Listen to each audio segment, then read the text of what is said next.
as always, I enjoy coming to the Barter Theatre here in Abingdon, and I'm joined right now by Carrie Lewis, the director of the Scottish play, if you want, Macbeth. I'm going to go ahead and say it, Carrie, but I have friends who have been and have seen the production, just giving it rave reviews. Oh, good.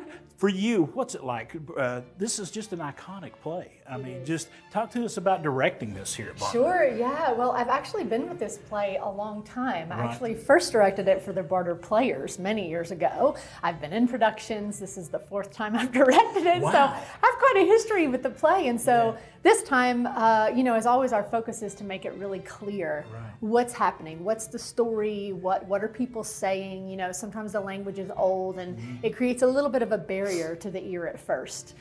So our goal is always to make it as accessible as possible. So that's one of the things we were working on from the very beginning.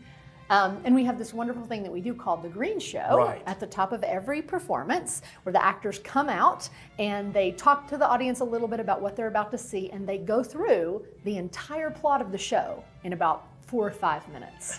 And they have costume pieces, and they show you, what they'll be wearing when they play this character. And so we just want to invite everyone in and let them know that it's theirs. Shakespeare belongs to us, and let them know a little bit about what they're going to see, so it's easier to follow. And I have to ask this, okay? Has anyone ever listened to the green part of the play and said, "Oh, that's enough for me"? And Well, we've been lucky so far. No one has left yet. Good. That's awesome. Everybody kept their seat. I love that. But how, this is just, like I said, it's iconic. I mean, how do you, is it easy to translate that for folks that live today from Shakespeare's time? Yeah, well, I won't say it's easy, but I think it's absolutely doable. Right. Shakespeare wrote these incredible characters, full human beings with complex, rich inner lives. And while they might be dealing with something on a larger scale, they deal with the range of human emotions. They deal with things that we're dealing with today. Exactly. So I find Shakespeare always relevant. It's just finding out ways, discovering ways to make that clear to the audience. And when you're sitting there and the play is actually going on, you've been through rehearsals and everything has gone well. What's going through your mind as the actors are on the stage? Oh, I'm just exhilarated. I have an amazing cast. We've had an amazing design team, an amazing crew backstage. I'm just really, really grateful for everyone who's been a part of this production. So now that it's open and I get to sit back and watch, I'm just exhilarated. My favorite part is watching the students. We have student matinees, and these students get bussed in from all over, and just watching them be engaged with this show, this play that is so old, watching them recognize themselves, their friends, their family, and just watching them. So there's this big fight at the end, and we tell you this in the Green Show, so I won't be giving too much away. Right. Well, I don't think we can give a whole lot away about this. A story that I think everybody's read it, at least at high school. Well, there's a big fight at the end where Macbeth and Macduff are fighting. And sometimes the students are cheering it on like it's a wrestling match. They're like, "Oh, yeah!" Woo! And it's just so exciting to see them engage.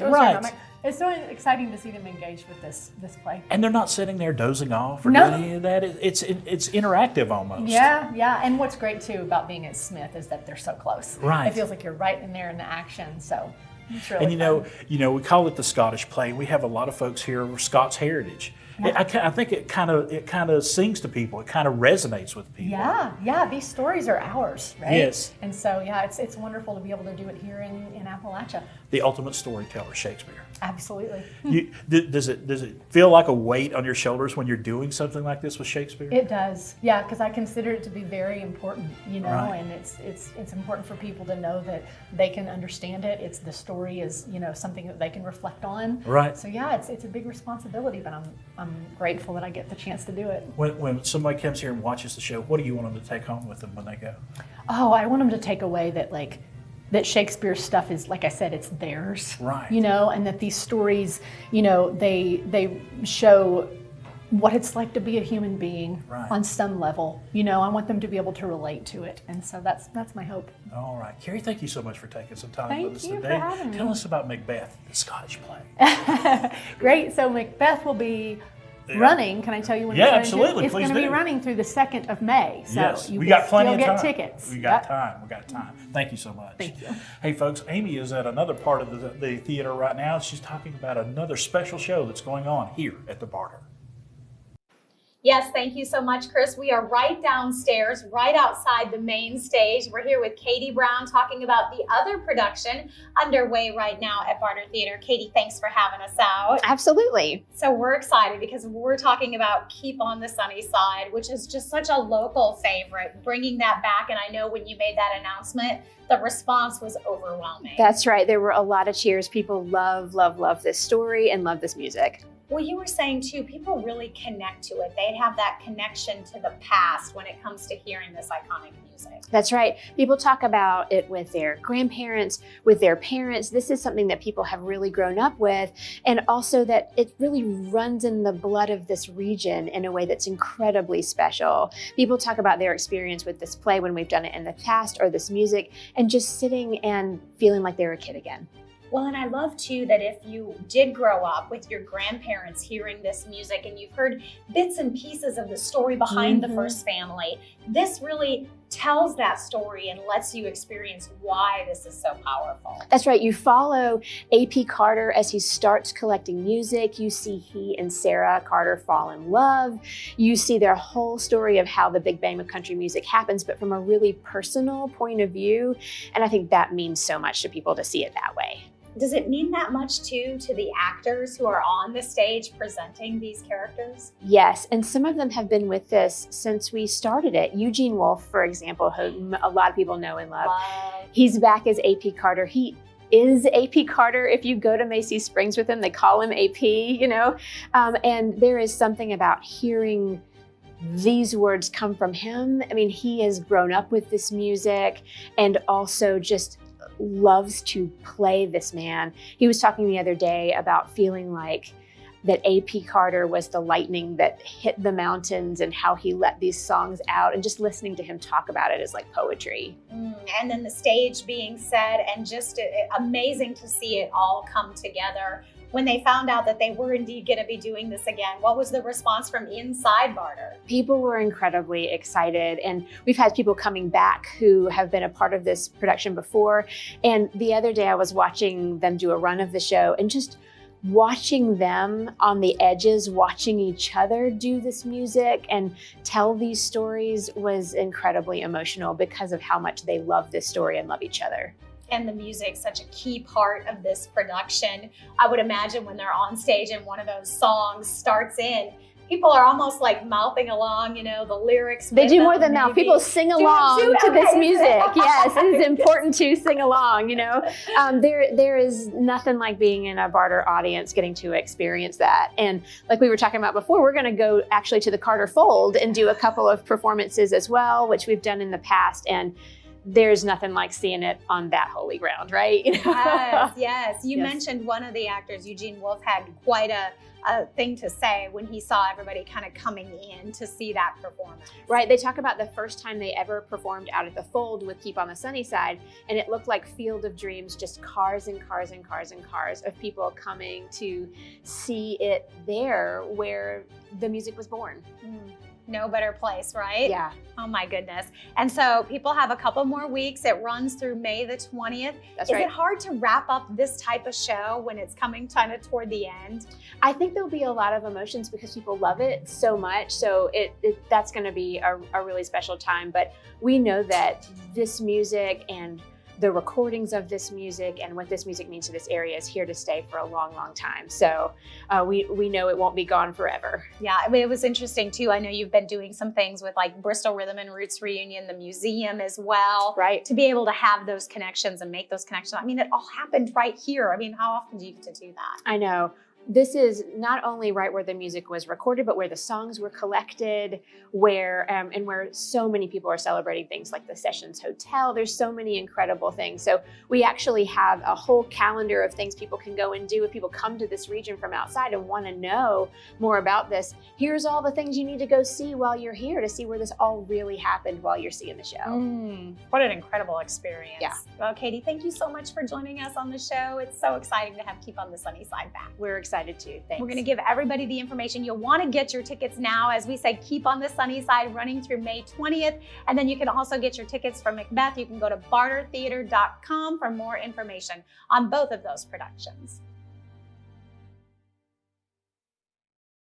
All right, Amy, we have made our way from one end of Abingdon to the other end of Abingdon, from Rendezvous International Cafe down here to Wolf Hills Coffee right now.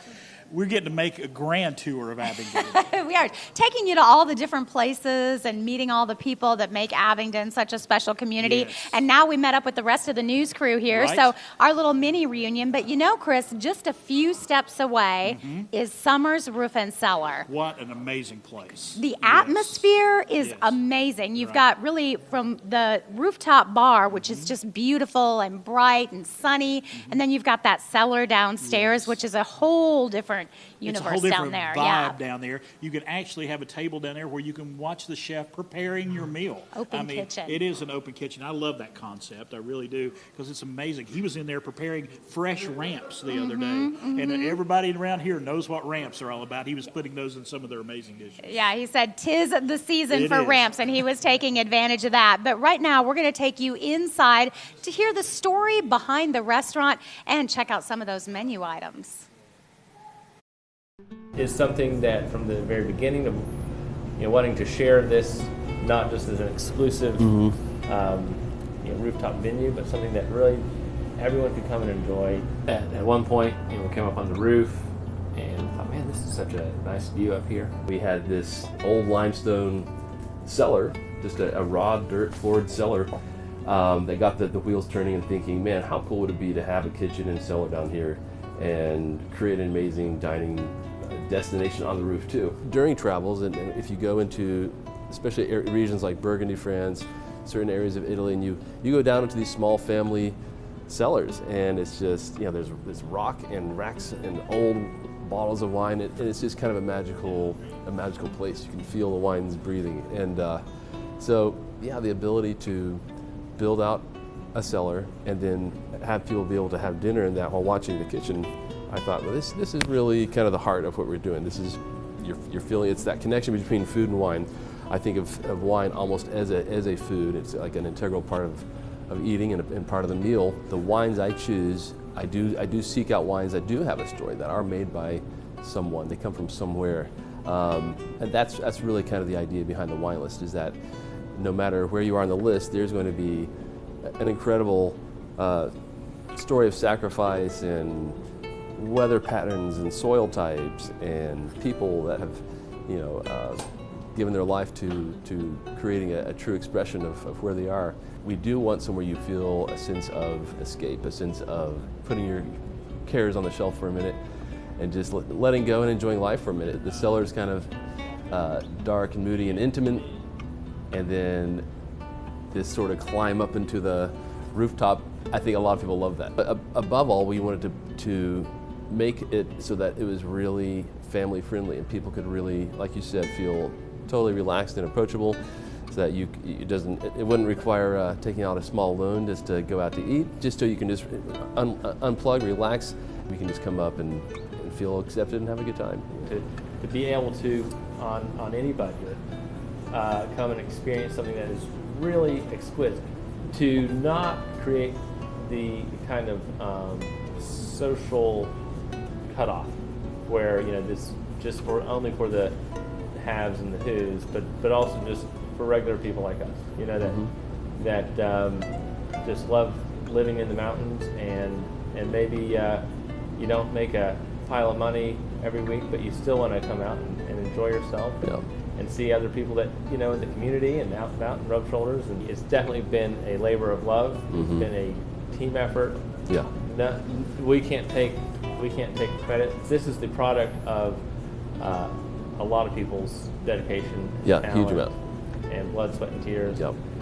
I think the Abingdon restaurant and the Abingdon cultural scene deserves it. I think this is kind of a hidden secret. I mean, not so hidden now, but I think people are beginning to recognize and see there is something kind of special about this little part of the world. You know, Amy, if you're heading up to Abingdon for a night of theater, I can't think of any better place than to get dinner than there at Summers Roof Cellar. I mean, it is just, the menu just is amazing. The restaurant scene in Abingdon, I Right. mean, my goodness, so many different options, and Summers just beautiful with that cellar, and then upstairs on that rooftop on a beautiful summer evening. And we're going to send a lucky viewer, so do stay tuned. Coming up later in our show, it is dinner and a show where you can win tickets. You can pick your production there at Barter Theatre, and then you can have dinner at Summers Roof Cellar. We have a $100 gift card, giving it away as a package coming up later in the show. So stay tuned. We'll be back with more Daytime coming up in just a few minutes.